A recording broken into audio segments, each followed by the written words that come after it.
কঁপি থকা এখন লিহিৰি হাত, ন' স্মকিং, ফেশ্বন ছিট বেল্ট। সন্মুখৰ ৰঙা সংকেতৰ ফালে চাই অৰুণাভে যেন এতিয়াহে আৱিষ্কাৰ কৰিলে তেওঁ চাবুৱাৰ পৰা দমদম অভিমুখী বিমানৰ এজন যাত্ৰী। মূৰত এতিয়াও যোৱা নিশাৰ অত্যাচাৰৰ হেংঅভাৰ। ওপৰৰ নবটো ঘূৰাই অৰুণাভে এয়াৰ কুলাৰটো ঠিক কৰি ল'লে। বাহিৰৰ ৰাতিপুৱাৰ চিনাকি অসম। প্ৰথম প্ৰভাতৰ ৰ'দেৰে ৰৌদ্ৰস্নাতা জলমল কৰিছে অদূৰৰ বনৰীয়া গছৰ পাত। অলপ পাছত অৰুণাভ উপঙি থাকিব মেঘ আৰু সুনীল আকাশৰ মাজত, আৰু হয়তো দুদিন পাছত উপঙি ৰ'ব পাৰাপাৰহীন নীল সমুদ্ৰত, বিদেশী জাহাজৰ ডেকত। যোৱা পৰহিৰ কথা।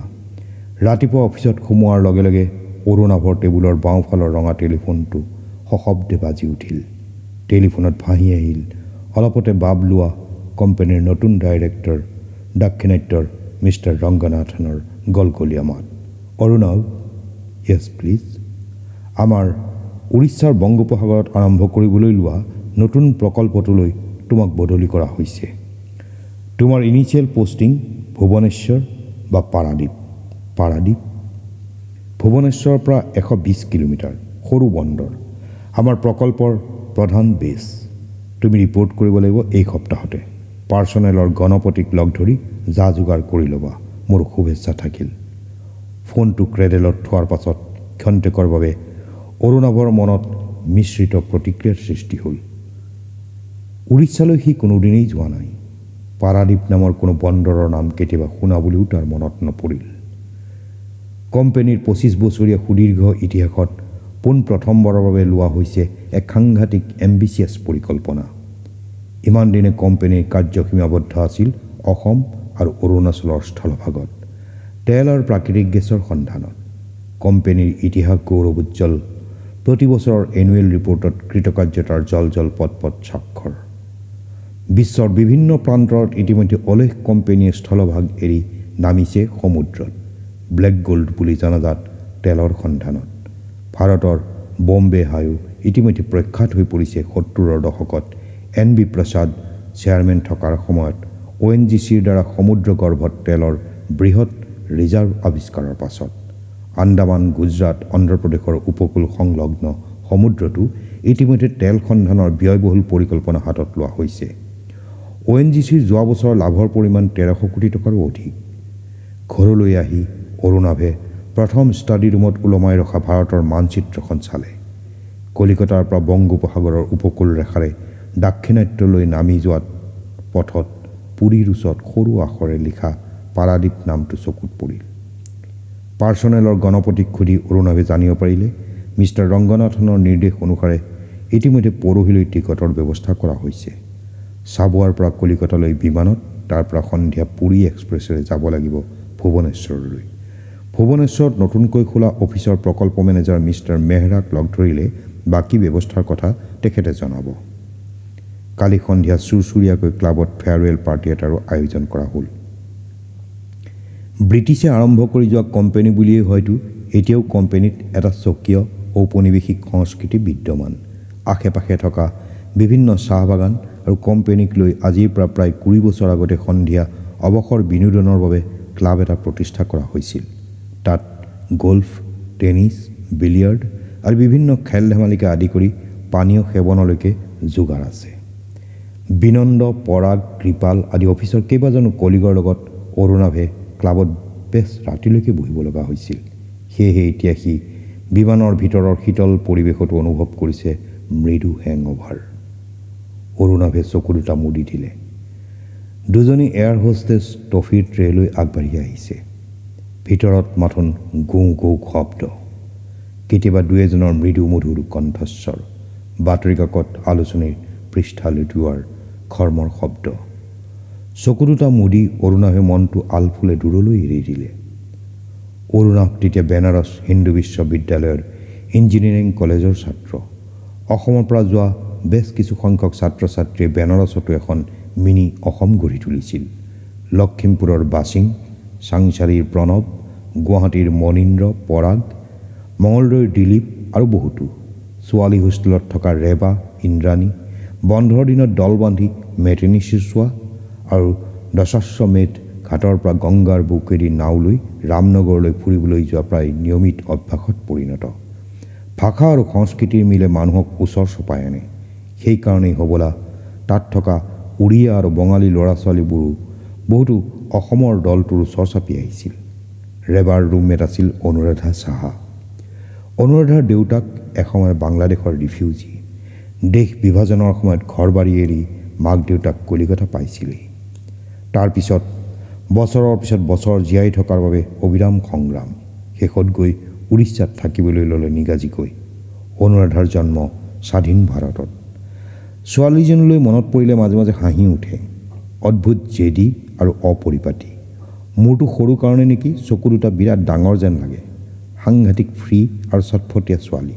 আৰু তাইৰ শৰীৰৰ গঠন এনেকুৱা পাতল আৰু অছোৱালীসুলভ যেন এনেকুৱা ছোৱালীক লৈ সাধাৰণতে কোনো ল'ৰাই কেতিয়াও বিশেষ একো সপোন নেদেখে। কিন্তু বন্ধু হিচাপে অনুৰাধা অতুলনীয়া। পঢ়াৰ শেষত বেনাৰস এৰি যাবৰ দিনা অনুক ৰেলৰ 2য় শ্ৰেণীৰ ডবাত উঠাই দিবৰ সময়ত অৰুণাভে প্ৰতিশ্ৰুতি দিছিল, যদি কেতিয়াবা উৰিষ্যালৈ যোৱা হয় সমগ্ৰ ৰাজ্য চলাথ কৰি হ'লেও তোমাক বিচাৰি উলিয়াম। তেলাব নালাগে, দুদিন পাছত চাগৈ পাহৰিয়েই যাবা। চবেই তেনেকেই কয়। ঠিকেই আছে, দেখিবা এদিন তোমাক কেনেকৈ আচৰিত কৰি দিম। ষ্টেচন এৰিবলৈ সাজু হোৱা ট্ৰেইনৰ ডবাৰ খোলা দুৱাৰত আউজি অনুৱে হাঁহিছিল। তাইৰ বাদামী চুলিৰ বেনি দুডাল বতাহত কঁপি উঠিছিল। এইদৰেই কেনেকৈ কিমান চিনাকি মানুহ, কিমান স্মৃতিৰ বোজা বুকুত লৈ এৰা এৰি হয়। হাঁহি হাঁহি কেইটামান বছৰ একেলগে পাৰ কৰি দিয়া এই ক্ষীণাংগী উৰিষ্যাবাসী ছোৱালীজনী বেনাৰসৰ কলিজা জীৱনত ঘটি যোৱা হাজাৰ হাজাৰ টুকুৰা টুকুৰ ঘটনাৰ স্মৃতি কঢ়িয়াই নিয়া এই ছোৱালীজনী হয়তো এদিন হেৰাই যাব অৰুণাভৰ জীৱনৰ বৃত্তৰ পৰা। কেতিয়াবা হয়তো মুহূৰ্তৰ বাবে হঠাতে মনত পৰিব অপৃশ্যমান ট্ৰেইনৰ খোলা খিৰিকীত কঁপি থকা এখন লিহিৰি হাত আৰু সেই নিঃশব্দ বিদায় বেলাৰ বিষণ্ণ হাঁহি। ফেচন ইউৰ ছিট বেল্ট, উই শ্বেল বি লেণ্ডিং। এয়াৰ হোষ্টেছৰ নিয়ন্ত্ৰিত স্বৰৰ ঘোষণাত অৰুণাভে হঠাতে সম্বিত ঘূৰাই পালে। খন্তেক পাছতে বিমান অৱতীৰ্ণ হ'ব দমদম বিমানবন্দৰত। অৰুণাভে মনে মনে ভাবিলে, প্ৰতিশ্ৰুতি ৰাখিব লাগিব।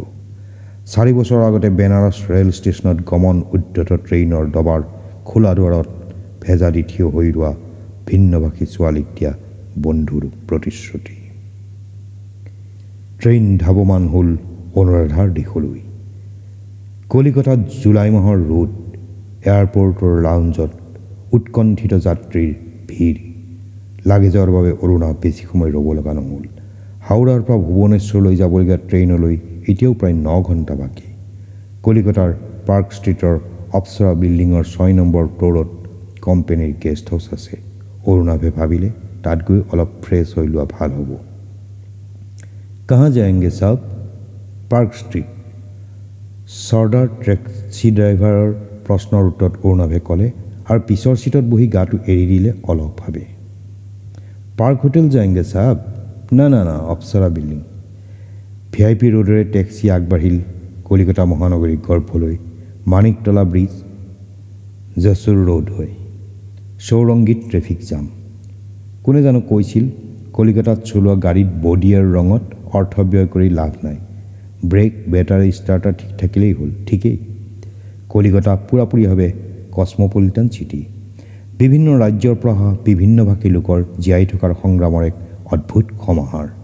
মৃত্যুৰ বিভীষিকাৰ ছবি অহৰহ সন্মুখত দেখিও কেনেকৈ মানুহ জীয়াই থাকিব লাগে কলিকতাই মানুহক তাকে শিকায়। ইয়াত এতিয়াও সামাজিক কাৰণত মানুহে দলবদ্ধভাৱে ৰিয়েক্ট কৰে, ব্যক্তিগত স্বাৰ্থৰ বাবে নহয়। ইয়াত মানুহে দৈনন্দিন জীৱনৰ দুখ ক্লান্তি সকলো পাহৰি আনন্দত গা ঢালি দিয়ে উৎসৱৰ সময়ত। খেলপথাৰ কঁপাই দিয়ে স্বতঃস্ফূৰ্তভাৱে, সোৎসাৰ হৈ উঠে অবিৰাম টিপ্পনীৰে। অপ্সৰা বিল্ডিঙত অৰুণাভে টেক্সি বিদায় দিলে। 2জন ডেকা ল'ৰা, এজনী যুৱতী লিফ্টৰ বাবে ৰৈ আছে। নামি আহি স্থবিৰ হৈ ৰোৱা লিফ্টৰ দুৱাৰখন ফচকৈ খোলাৰ লগে লগে ছিটিকি আহিল কেইবাজনো লোক, যেন ধুমুহাৰ গতিত। অৰুণাভৰ এনেকুৱা লাগিল যেন খন্তেকৰ বিলম্বই এওঁলোকৰ জীৱনলৈ কঢ়িয়াই আনিব সাংঘাতিক বিপৰ্যয়। বিজ্ঞানৰ উদ্দেশ্যই হ'ল বোলে মানুহৰ জীৱনলৈ অফুৰন্ত অৱসৰ সময় কঢ়িয়াই অনা, যাতে মানুহে সুখ আৰু স্বাচ্ছন্দ্যৰে নিজৰ ইচ্ছা অনুসৰি সময় কটাবলৈ সুবিধা পায়। কোটা অস্তিত্বৰ তাগিদাত জীৱন সংগ্ৰামৰ গতি দেখোন দ্ৰুতৰ পৰা দ্ৰুততৰ হোৱাৰহে পথত। সকলোৰে যেন লক্ষ্য এজনক পিছ পেলাই অগ্ৰসৰ হোৱাৰ, তুলনাই কিজানি মানুহক অসুখী কৰে। হয়তো কোনো নিশ্চিত নহয় অলপ সুখেৰে জীৱনটো পাৰ কৰিবলৈ মানুহক কিহৰ প্ৰয়োজন। আপুনি 6 লিফ্টমেনজনে 6 নম্বৰ বুটামটো টিপি দিলে। মুহূৰ্তৰ সহচাৰী লিফ্টৰ বাকী কেইজন আৰু ওপৰলৈ যাব। গেষ্ট হাউচৰ দুৱাৰ খুলিলেই অৰুণাভে লাউঞ্জত দেখা পালে হাতত ষ্টেটছমেন লৈ বহি আছে দিল্লী অফিচৰ লিয়েশ্যন অফিচাৰ প্ৰদীপ বাৰ্মা। আৰে চৌধুৰী, ক'ৰ পৰা? ট্ৰেন্সফাৰ, উৰিষ্যা। আপুনি নক'ব বুজিছে, এনেকুৱা হোপলেছ চিটি দেখা নাই। 4 দিন হ'ল কাষ্টমছৰ কাম এটাত আহিছিলোঁ, মাইনৰ কাম, এটা চহীৰ কথা, ফাইল মুভ কৰাবই পৰা নাই।